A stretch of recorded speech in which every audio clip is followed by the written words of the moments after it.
You have interfered with our affairs for the last time.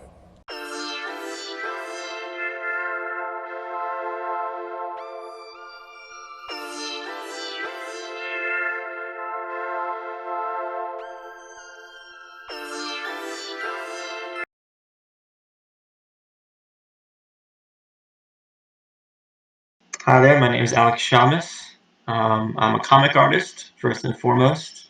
Um, I studied comic books and illustration, and I found myself working in a lot of different things, like storyboarding for films, and currently working on a video game. And I even make music for the video game. So I try to do pretty much everything creative. Anything that involves creating something, and I try to stay away from numbers. That's my rule. So no math, nothing that involves that kind of higher thought. I like just feeling things out, so I'm all about that.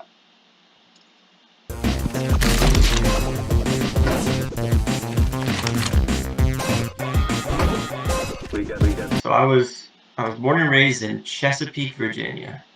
So my dad came overseas from Cyprus. It's an island near the Middle East, but still in the Mediterranean. So he came over sometime I think in the 70s and made a name for himself. He started in construction, and I'm very proud of what he did, and that's the reason why I'm here. So I was inspired a lot by my dad when I was little. I was inspired by what he did. He had this kind of stick to it attitude. My sister and I have a twin sister, by the way. So we grew up together, and she was always drawing in her sketchbooks. And I think I can really thank her for inspiring me to draw because she started, that interest in me. I wanted to do what she was doing, learn what she was learning. So I started drawing, and then I started writing. I started writing goofy little stories when I was little, and I realized it'd be better if I could visualize it. Like I'm writing this character with all these feelings. Well, what do they look like? And it was a little rough in the beginning. They looked like goofy anime drawings. They weren't very good. Um, and then as I went through school, I just kind of unfortunately rejected a lot of maths, sciences, physics. I just never, I couldn't find my place, in high school. So a lot of times in those classes, I was doodling on my worksheets. So I think where I learned the most about art was trying to avoid schoolwork, which you shouldn't, but that's just how I happened to find my niche. So it certainly was. It was sort of just something natural that came along. It's like eventually I realized this is the only thing I can do. It's the only thing I want to do. I really enjoy it, so I was dead set on doing this for a living. Not everyone agreed with that. I mean, I think some people were a little, usually people are, you sure you want to do this? You might want to be a dentist or a doctor or a lawyer, but I wanted to stick with it. I knew for sure that's what I wanted to do.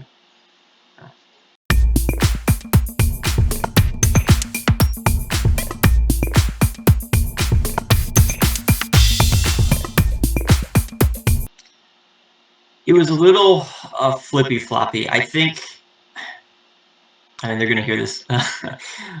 They weren't, and they definitely weren't entirely supportive.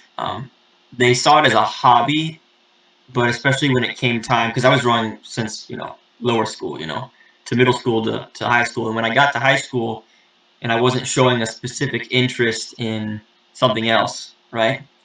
Like I was just doing theater, I was doing some other things, but my main hobby was drawing. I think that was cause for concern. I think it's cute in middle school. You're drawing all the time, and you get to high school, and your parents and people might be like, are you sure? Are you sure you want to pursue this? Um, I think it was just. It's hard to remember. I think it was a lot of difficult conversations of being like, listen, I draw, you know, people react positively to it. All my friends were like, oh, he's the guy who draws. That's kind of what I got known for. I'm like, this is my identity now. I've gotten old, I'm 16, 17. Like, I can't shave it off. This is who I am. So it was difficult. I just had to kind of chew it out with my parents. Um, Even in college, I remember there might have been a little bit of doubt, like, I remember my mom was, like, is he going to make it or not? And even after college, it's been a struggle. It wasn't until recently that I was able to really show that I could make a profit off of it, that I could make a living out of it. So it definitely was difficult, and I think there was cause for concern. But in the end, I think my family and friends have been incredibly supportive. in the beginning there might have been some cautious thoughts, but especially my friends, really came through. They said, "Do it, man."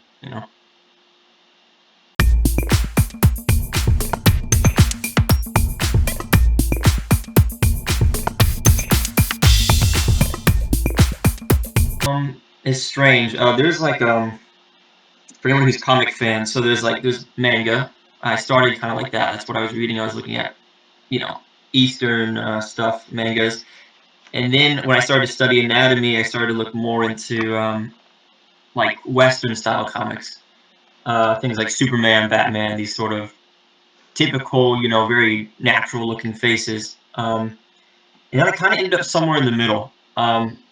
If anyone knows the Hellboy comics, Mike Mignola is a big inspiration to me. Sort of this alternative style. Um, but my art at its core is driven by writing. I really do a lot of character illustration. I do a lot of comic illustration, storyboards. So I think I'm as much of a writer as I am an artist at this point. Um, so that's like the core behind my art is probably the writing, the lore, the stories, those kind of things. So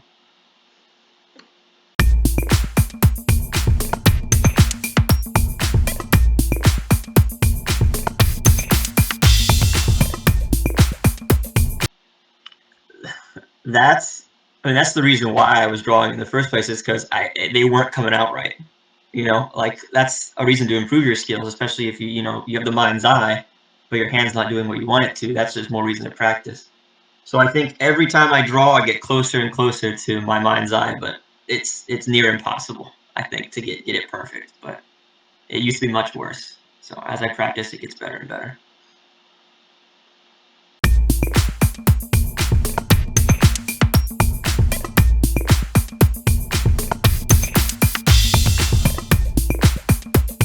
I think people that do see my art, when I do post it, I mean, goodness, the algorithms, we could get into it. Only a few people, see your art online. The people who see it are being reached. The funny thing about art is I don't think they're being reached the way I always intend. I think a lot of the art I make is kind of like I enjoy doing it, the process, and I know I have fun. Like I put a lot of fun into it. It's a relief, and also like it's very exciting for me. I hope that people that see it are also excited by it. They're just stimulated by it. What they actually get from it emotionally, or what they perceive is totally up to them, and you can't control it at all. So it's kind of like I'm putting it in their playing field. So I hope it's being received positively.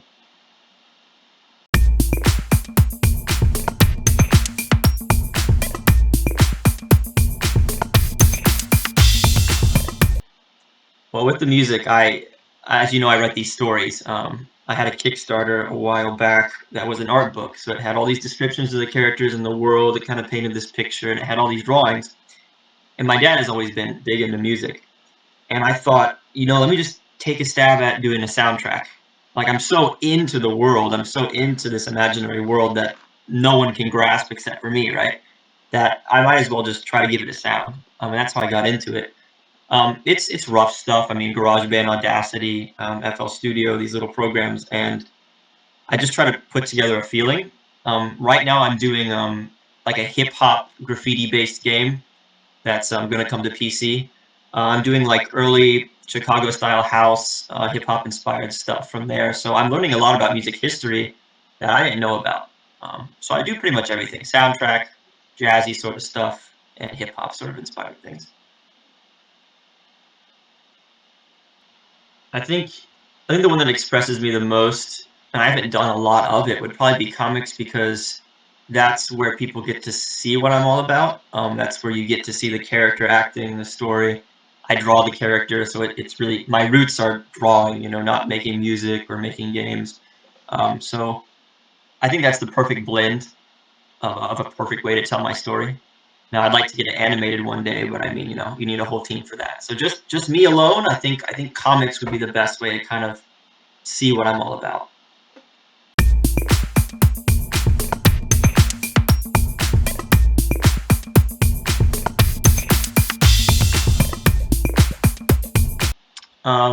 To name a few, when I was in middle school, Ashley Wood He was an Australian artist. He worked for DC Comics, but I wasn't interested in his comic work as much as he did these sort of really rough.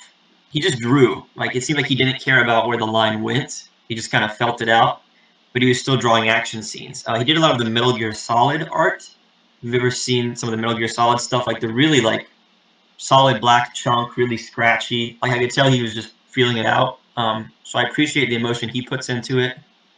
There's some other artists, name a few. Ben Caldwell is a Western artist who I like his stylization.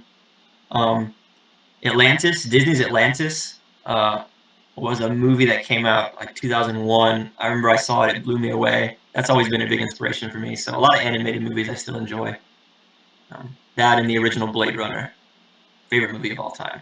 It's a good one.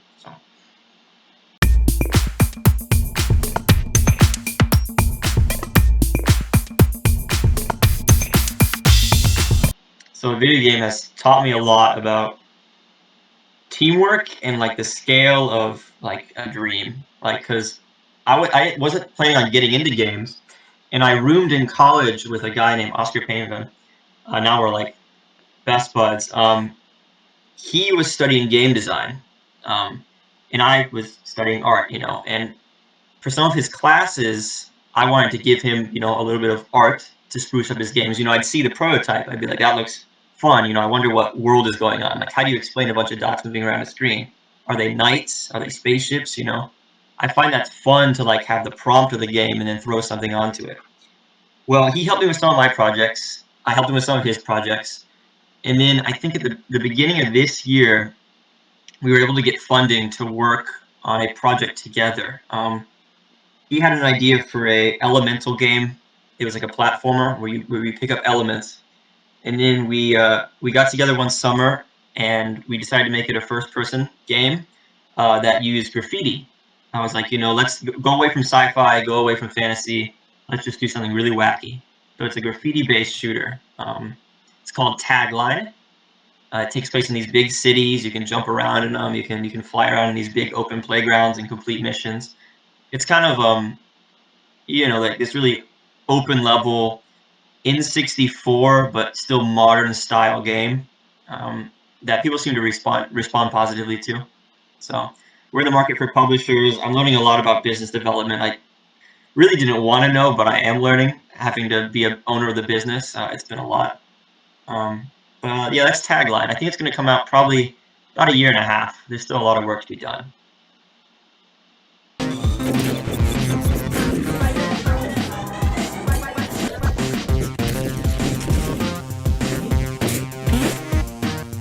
Not a fan of it either. I'm not a fan of DLC. I grew up on like PlayStation 2 and I started late. I'm in my late 20s, but same with Oscar. Oscar isn't a big fan of it either. So this is going to be like a premium. You pay your price, you have the game for good. That's it. No DLC probably. We'll see. I think indie games, like the market for independent games being made not by companies like Activision and Blizzard, but games being made by small teams, like two-man teams, like four-people teams. They have a lot of passion and faith, and they don't want to they don't see the consumer as a consumer. They see it as someone who's just trying to enjoy the art of the game. So I think like indie games are really saving the scene. There's a big scene for them. There's a lot of money involved. There's a lot of promise. It's just really competitive. Everybody's trying to make a game now, and anyone can do it with new engines. So it's really hectic. But I think with a good success, you can have a really successful indie game. So everything in the game is going to be bought with the in-game little coins, little stars, whatever it is. We don't want to do like actual we don't want to force the player to see dollar signs inside the game. That I think is it kind of ruins the immersion. You don't even feel like you're playing a game anymore. Instead, you're playing like a virtual shopping mall. It's not the same. So everything virtually is going to be available to the player. But merchandise, I'd love to do statues. I've always wanted to do 3D printing. I want to get into that.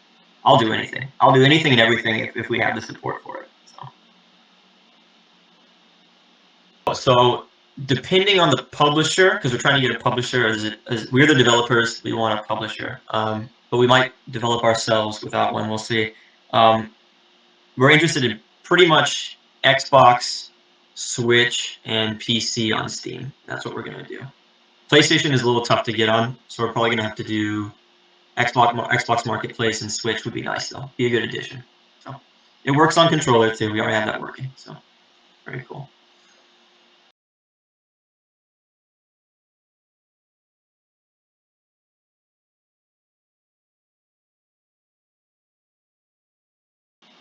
I think it all comes down to what I'm interested in, which is storytelling with art. It could be either you make a live action movie or an animated movie, but we need people from different backgrounds to tell stories.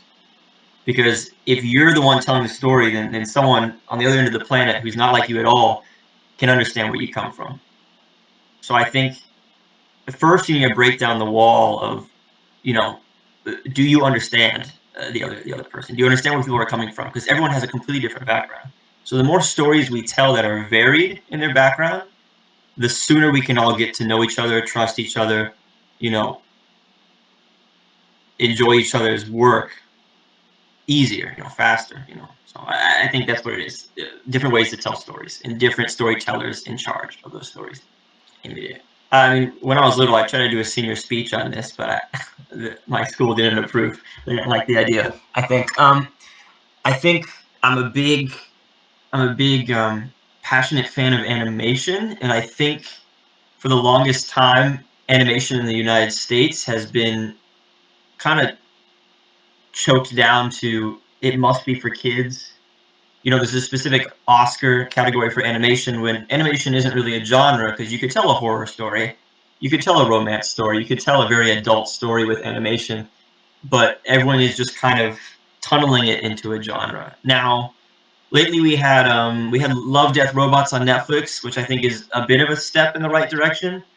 But I think like truly sophisticated adult stories like dramas can be told, and I think the next generation of kids, the next generation of adults, people in their 30s and they're growing up, are gonna see it as something like that can be very beautiful and for all ages and very sophisticated. It doesn't have to be something simple. I think the sky's the limit for animation. I mean, people in the East, people in France and Germany, people make films over there that are very somber and sad and very powerful. And I feel like we're too scared of the rating system here. I think we should push it. That's what I'd like to do, at least in my career at some point as well. So.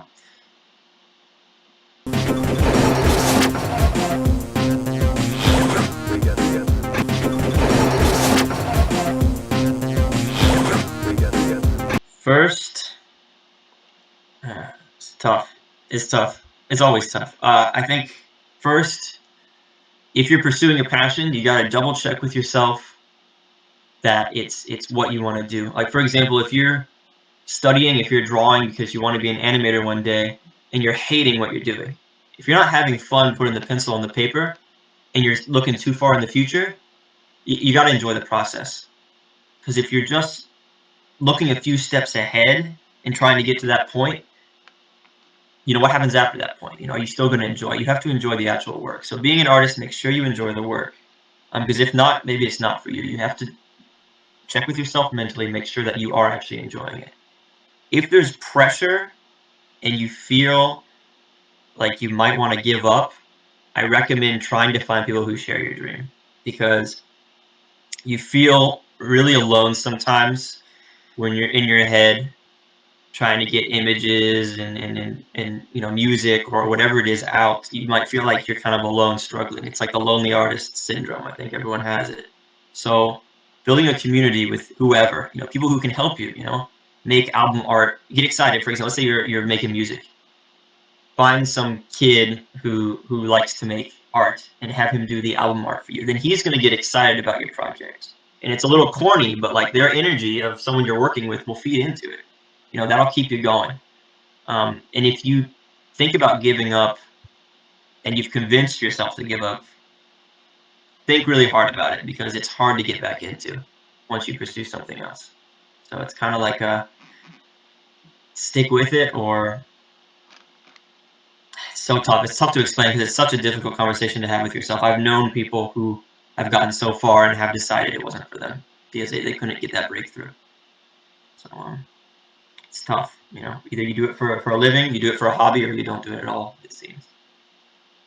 Sorry to be so down in the dumps. I do encourage anyone who is doing it to do it. Yeah, it's going to be worth it. It took me 26 years, but I'm here now. So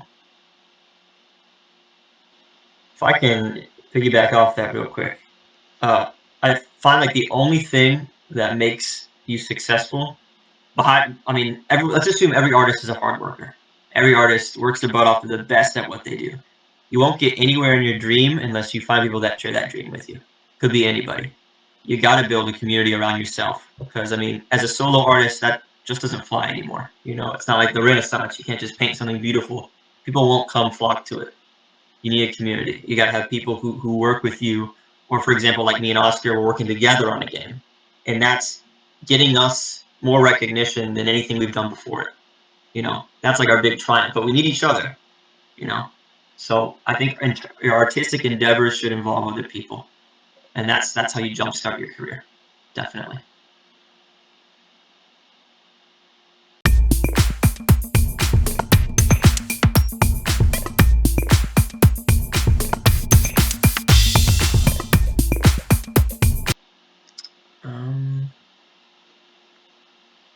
I think after I get out of games, I'm getting to the point where I have to jump into animation. I want to get really hardcore into storytelling and stuff.